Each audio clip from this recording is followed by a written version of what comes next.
in tutti gli ambiti come se fosse un ente locale, come se fosse un comune, per così dire, perché ha una sua personalità giuridica, può acquistare, vendere, fare contratti, stabilire impegni, firmare accordi, assumere, licenziare, quindi è in condizioni di operare pienamente. Nei mesi trascorsi fino ad ora abbiamo effettuato tutti i controlli possibili e immaginabili affinché la Fondazione parta con la massima regolarità e la massima pulizia, cosa che sarà garantita anche in seguito perché comunque rimane sottoposta alla vigilanza della Prefettura e del Ministero dell'Interno, oltre al fatto che andremo fra breve a firmare un protocollo aggiuntivo dove aggiungeremo ulteriori forme di assistenza e controllo. Sia chiaro che il concetto di controllo non è quel concetto per cui il soggetto controllato tendenzialmente deve essere controllato perché tendenzialmente fa qualcosa che non va, ma piuttosto è un controllo collaborativo, quindi non c'è nessuna teoria del sospetto dietro il controllo. La legge lo prevede perché controllare significa sostenere, significa per esempio aiutare la fondazione in questo caso, ma in generale l'ente controllato, a risolvere i problemi che mano a mano si può trovare davanti, che sono i problemi più vari. Sappiamo tutti che la burocrazia in Italia costituisce spesso un ostacolo e lo costituisce per il combinato disposto di troppe norme, spesso accavallate fra di loro, di difficile interpretazione, e anche talvolta di cattiva volontà da parte di alcuni di quelli che sono bene o male miei colleghi, cioè pubblici dipendenti come lo sono io, e che ogni tanto vanno richiamati. Quali saranno i passaggi successivi? I passaggi successivi immediatamente saranno, per quanto riguarda la Fondazione, l'attività di loro competenza, dove noi entreremo solo in punta di piedi, e sarà quella della scelta del calendario, delle organizzazioni, degli eventi. E dico in punta di piedi per non dire che non entreremo proprio, insomma, perché è chiaro che la Fondazione si sta dotando di un comitato scientifico di alto livello che dirà cosa è meritevole di apparire nel cartellone, chiamiamolo così, dell'anno della cultura, cosa invece non ha questo valore culturale, fermo restando che immagino che altre iniziative collaterali private potranno sempre essere organizzate approfittando dell'evento, come succede sempre in questo tipo di eventi.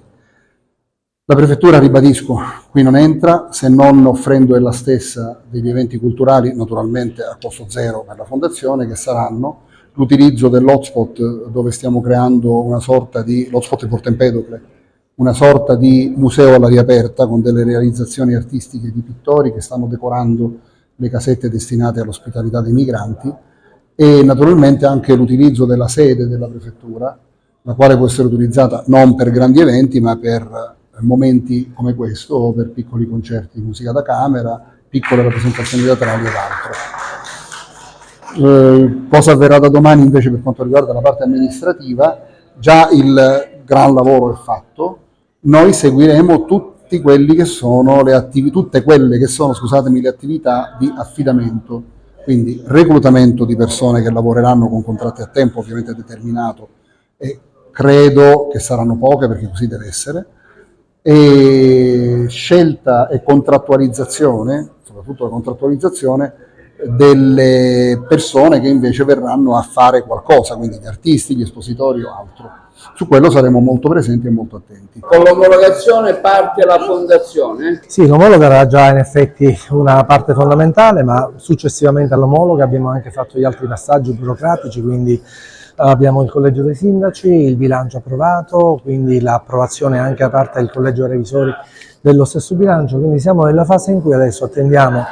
proprio l'erogazione delle risorse da parte del Comune per poter poi pubblicare i bandi per il personale che nell'arco di 15 giorni faremo sul sito appunto della Fondazione. Struttureremo quindi la Fondazione con tutto il personale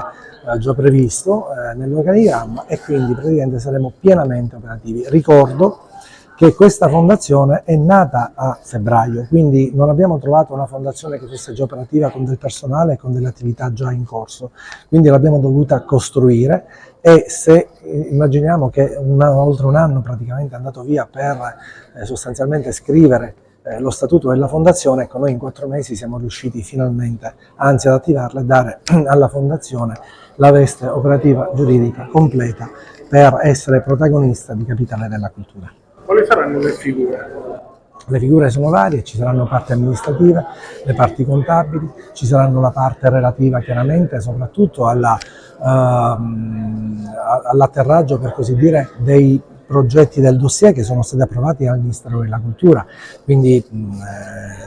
i curatori per esempio o i tecnici che cureranno tutte le attività proprio sul territorio dei permessi e dei coordinamenti. Ci sarà anche una parte relativa alla cerimoniale che è importante. Immaginiamo noi un altro anno avremo chiaramente il Capo dello Stato che inaugurerà la Capitale della Cultura, ma abbiamo una quantità di personalità di alto profilo che già ci stanno contattando perché vogliono venire ad essere anche loro visitatori della nostra straordinaria provincia, quindi anche lì dovremo essere pronti per poterli sostanzialmente